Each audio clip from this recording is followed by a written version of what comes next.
حرفيا الآن نهر الفرات يشكل خطر على محافظة دير الزور. ارتفاع هائل وضخم في منسوب المياه في نهر الفرات في محافظة دير الزور، وهذا الارتفاع يشكل خطر على المنازل والمؤسسات التجارية الذي تحيط على ضفاف نهر الفرات.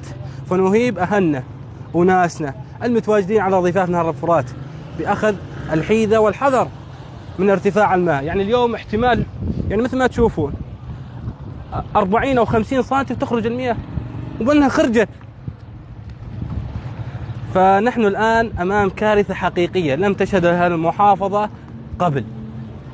فمناشدة إلى وزير الطوارئ، ومناشدة إلى وزير الصحة، ومناشدة إلى محافظ دير الزور، ومناشدة إلى سيادة الرئيس أحمد الشرع. الآن دير الزور أمام خطر واشح.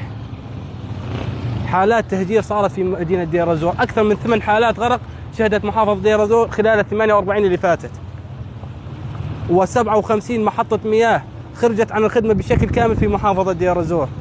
نحن الآن أمام كارثة حقيقية لم تشهدها المحافظة قبل. فنرجو التدخل السريع لهذه المحافظة، وننبه الأهالي الانتباه على أطفالهم، لأنه خلال 48 ساعة اللي راحت أكثر من 8 حالات غرق للأطفال اللي راحوا يسبحون. الآن مو وقت سباحة، الآن إحنا بخطر. فنهيب أهلنا وأبنائنا أنه ينتبهون على أطفالهم.